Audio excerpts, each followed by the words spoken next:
Hello, my name is Ryan Lindenfeld, and I'll be showing you how to build a Hot Wheels track. I have had a long history with Hot Wheels. In 2003, Hot Wheels Highway 35 was released. This was a set of 4 episodes, creating an approximately 2-hour-long movie. 35 cars were released along with this. There were 5 teams, with 7 cars in each team. I will not go into this right now, but I will say that sparked an interest in Hot Wheels, which is this, Hot Wheels.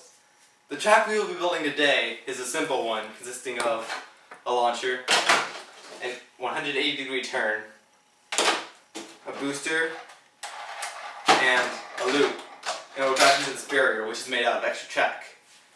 This is the track that it is released most recently, and these are connectors. You connect the track with the connectors, since these don't have connectors places on them. This little thing is for connecting.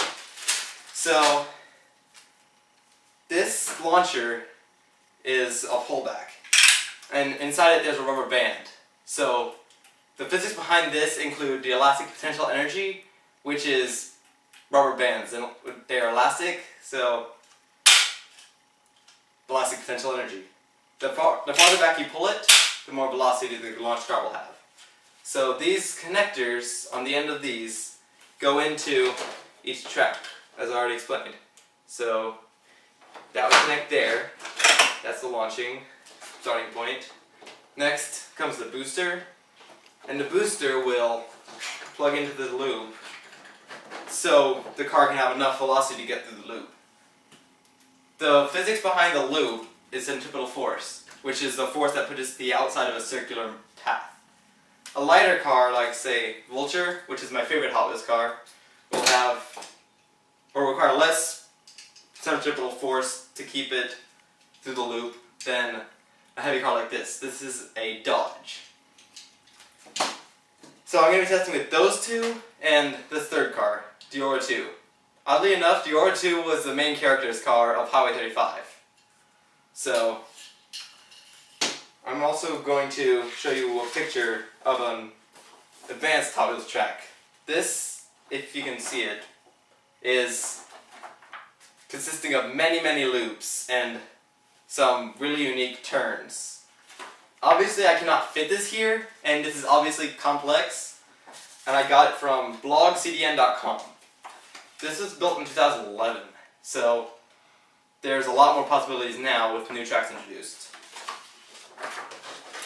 Okay, so before I go to the actual testing, I have a few more cars I want to introduce. I'll start with this one. This is called Pro Stock Camaro. It's released by Team Hot Wheels, and it's specifically designed for high speed. The special wheels are designed for speed. That's what they're for. Next is Screamin' Holler. This car was released in 1999, and it's pretty good for these types of tracks. Obviously not as aerodynamic as it could be. Not aerodynamic like this, or this, but it works pretty well, and it's relatively heavy, so it'll require more force to get it through the loop.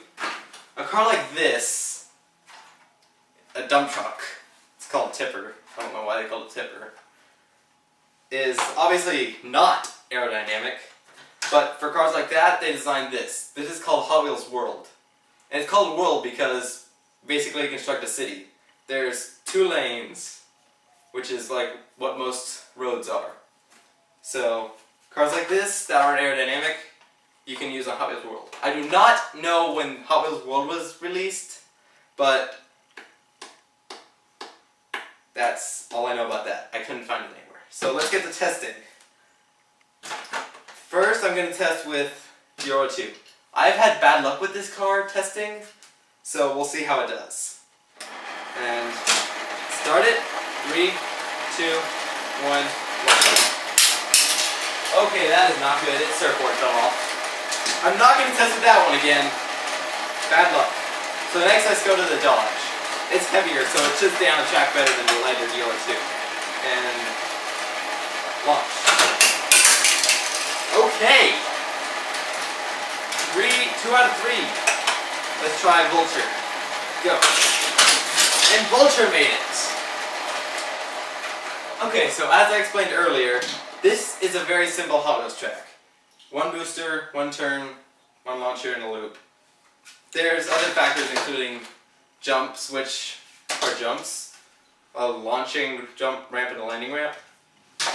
And the last thing I want to mention is a vintage Hot Wheels ad. I find this interesting because it's called the Supercharger. It's basically a booster, but much more powerful. So, this was released in, I believe, 1971. I don't know the exact date. And with that, I'm gonna end it. So, hope I taught you something.